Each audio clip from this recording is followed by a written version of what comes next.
السلام علیکم ویورز، اس قسط کے آغاز میں اسلحان حلیمہ کو کہتی ہے لگتا ہے تمہارا سارا دکھاوا اختتام کو پہنچا ہے۔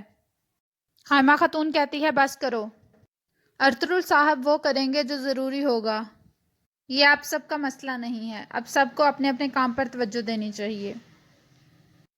اس کے بعد چولپان وہاں سے چلی جاتی ہے اور حائمہ خاتون بھی اپنے کام میں مگن ہو جاتی ہیں۔ دوسری طرف اورال زخمی حالت میں اپنے بازار والے خیمے میں آتا ہے، آلیار بھی اس کے پیچھے آتا ہے۔ آلیار کہتا ہے کہ بھائی یہ غصہ ضدی پن کب ختم ہوگا؟ اورال کہتا ہے میں بہت غصے میں ہوں، تم یہاں سے چلے جاؤ تو بہتر ہوگا۔ آلیار کہتا ہے کہ یہ آپ نے شروع کیا تھا اور اسی وجہ سے یہ سب کچھ ہوا ہے، یہ سب کچھ آپ کے غصے کی وجہ سے ہوا ہے بھائی، آپ کو کائی قبیلے کا تھوڑا سا منافع کمانا بھی اچھا نہیں لگا، وہ بھی ہمارے بھائی ہیں، ہمیں غصے پہ کنٹرول رکھنا ہوگا۔ اور کیا اسلحان خاتون پہ اور حلیمہ خاتون کو آپ نے اغوا کرایا تھا؟ اورال اس بات پر غصے میں آ جاتا ہے اور آلیار کے گلے پہ خنجر رکھ دیتا ہے۔ آلیار کہتا ہے کہ بھائی اگر آپ نے ہمارے قبیلے کے ساتھ یا بابا کے ساتھ غداری کی تو آپ مجھے اپنا مخالف پائیں گے، اگر یہ ثابت ہو گیا کہ وہ آپ ہی تھے تو میرے سے برا کوئی نہیں ہوگا۔ اورال غصے میں آ جاتا ہے۔ چولپان کہتی ہے کہ بس کرو، کیا تم اپنے بھائی پر شک کر رہے ہو؟ اورال غصے میں آ کر آلیار کے تھپڑ مارنے لگ جاتا ہے لیکن پھر رک جاتا ہے اور پھر آلیار وہاں سے پیچھے چلا جاتا ہے۔ چولپان آگے آتی ہے تو دیکھتی ہے کہ اورال زخمی ہوتا ہے، وہ اورال سے پوچھتی ہے کہ یہ سب کچھ کیسے ہوا، یہ کس نے کیا ہے آپ کے ساتھ؟ اورال کہتا ہے کہ ارطغرل نے اپنے سپاہیوں کی موجودگی میں مجھ پر ہاتھ اٹھایا، وہ ہمارے بارے میں سب کچھ جانتا ہے، سب کچھ جو ہم نے کیا، وہ یہ ظاہر نہیں کر رہا لیکن شاید اس میں اتنی طاقت نہیں ہے کہ میرا مقابلہ کر سکے، اور اگر ایسا ہے تو پھر بہت زیادہ خون ہوگا۔ آرتک صاحب کہتے ہیں کہ اورال اپنے ان زخموں کو اپنے بابا اور اپنے بہن بھائیوں کو آپ کے خلاف کرنے کے استعمال کرے گا۔ ارطغرل کہتا ہے کہ میری غصے نے میری عقل پر پردہ ڈال دیا تھا، مجھے اس اورال کے ساتھ اس طرح سے پیش نہیں آنا چاہیے، بازنطینی ہم پر حملہ کرنے کے لیے بے تاب بیٹھے ہیں، اب ہمیں آگے کی حکمت عملی کے بارے میں سوچنا ہوگا، ہمیں اتحاد رکھنا ہے۔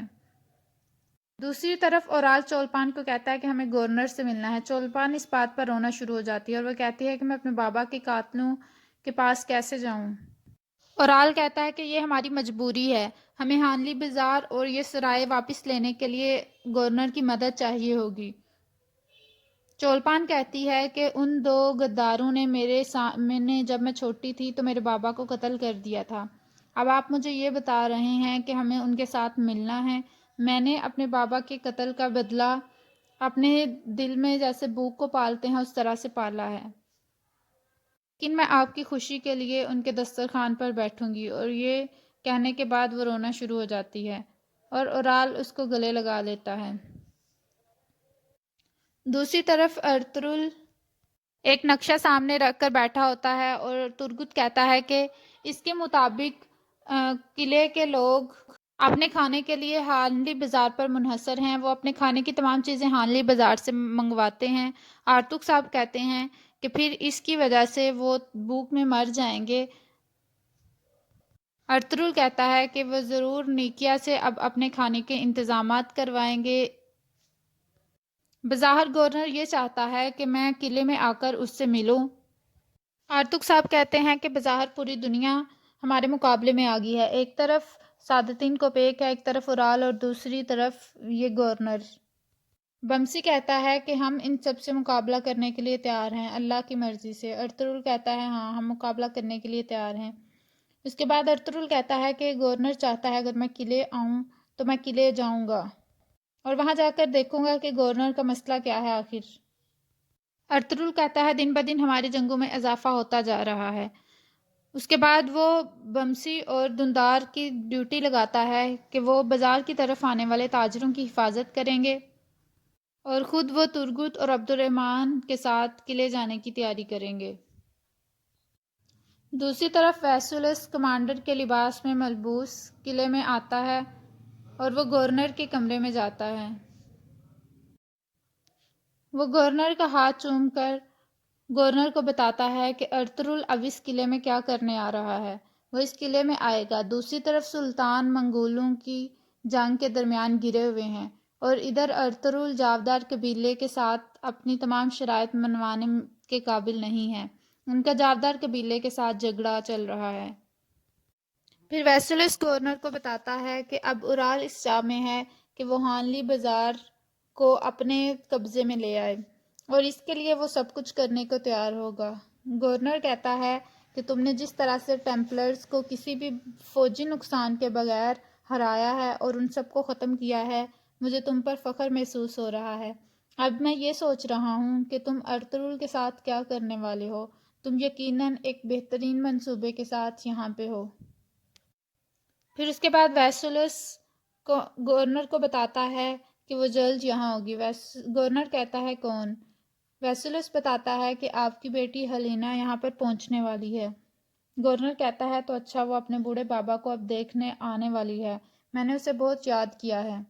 تم اس کے لیے اچھے اچھے کھانے پکواؤ۔ اس سب کی تیاری تم خود کرو گے۔ اس کے بعد کمانڈر وہاں سے چلا جاتا ہے۔ دوسری طرف جاودار قبیلے کا منظر شروع ہوتا ہے۔ اورال جاندار صاحب کو آ کر تمام باتیں بتاتا ہے۔ جاندار صاحب کہتے ہیں کہ یہ اس کی ارطغرل کی اتنی جرأت کیسے ہوئی کہ وہ جاندار کی اولاد پر ہاتھ اٹھائے۔ آلیار کہتا ہے کہ بابا آپ اورال سے وجہ نہیں پوچھیں گے کہ ارطغرل نے کس وجہ سے اس پر ہاتھ اٹھایا ہے۔ جاندار انتہائی غصے میں آلیار سے کہتے ہیں کہ تمہارا بھائی اورال ہے، ارطغرل نہیں ہے۔ جس بھی وجہ سے اس نے ہاتھ اٹھایا ہو، اس کو اتنی جرأت نہیں ہونی چاہیے۔ تمہیں اپنے بھائی کے ساتھ ہونا چاہیے۔ آلیار کہتا ہے کہ بابا آپ ایک غلط بات کر رہے ہیں، میں غلط چیز کا ساتھ نہیں دوں گا۔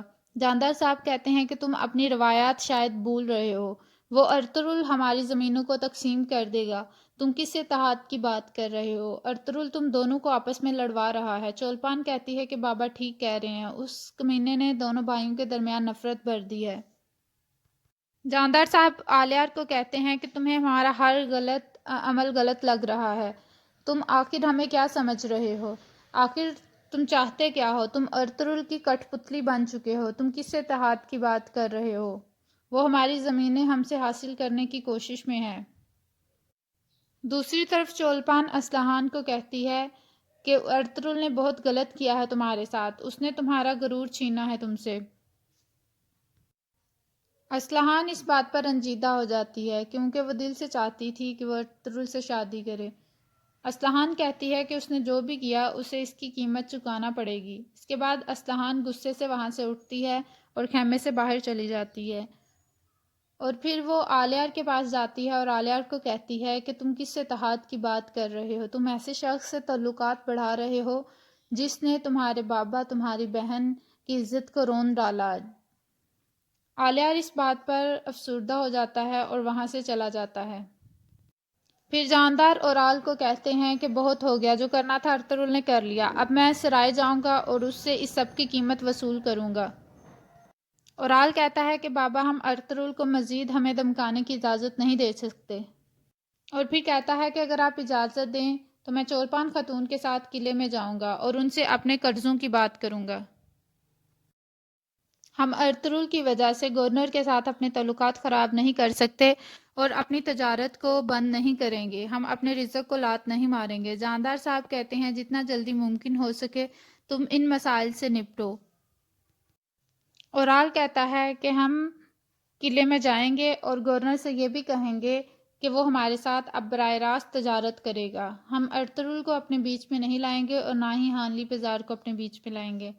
جاندار صاحب کہتے ہیں تمہیں جو ٹھیک لگتا ہے تم کرو، میں تمہارے ساتھ ہوں اور مجھے تم پر پورا بھروسہ ہے۔ اس کے بعد چولپان خاتون اور اورال وہاں سے چلے جاتے ہیں۔ دوسری طرف ہانلی بازار کا سین شروع ہوتا ہے۔ سامسا کیونکہ ڈاکوؤں کی وجہ سے زخمی ہو چکا ہوتا ہے، اسحاق درویش اس کی مرہم پٹی کر رہے ہوتے ہیں، اور وہاں پر باقی سپاہی بھی آتے ہیں۔ وہ سامسا سے پوچھتے ہیں کہ اب تمہاری طبیعت کیسی ہے، اور وہ اسحاق درویش سے پوچھتے ہیں کہ سامسا ٹھیک ہو جائے گا۔ اسحاق درویش کہتے ہیں وہ بہت جلدی دوبارہ جنگوں میں جانے کے قابل ہو جائے گا۔ ترگت سامسا کو تسلی دیتا ہے اور اسے کہتا ہے کہ تم ایک بہادر انسان ہو، تم دشمن کے سامنے نہیں جھکے اور تم نے اپنے سردار کو بچانے کے لیے ہر ممکن کوشش کی۔ اس کے بعد دوسرا سپاہی کہتا ہے کہ ہماری جانیں بھی ہمارے سردار پر قربان ہیں، ہم ان کے لیے سب کچھ کرنے کے لیے تیار ہیں۔ خواجہ توران کہتا ہے کہ کیا اب ہم سونا نہیں نکال سکتے؟ ترگت کہتا ہے کہ سونا ہم اب نکالنے والا کام بعد میں کریں گے۔ خواجہ توران کہتا ہے ابھی تو بہت زیادہ کام رہتا تھا۔ دوہان کہتا ہے کہ ہمارے دشمن سونے سے زیادہ ہمارے لیے وبال جان بن چکے ہیں۔ دوسری طرف چولپان اور اورال قلعے میں پہنچ چکے ہیں اور ان کی ملاقات گورنر سے ہوتی ہے، اور یہاں پر اس قسط کا اختتام ہوتا ہے۔ ویڈیو پسند آئے تو لائک کریے گا، کمنٹ کر کے بتائے گا کیسی لگی ایپیسوڈ۔ Thank you.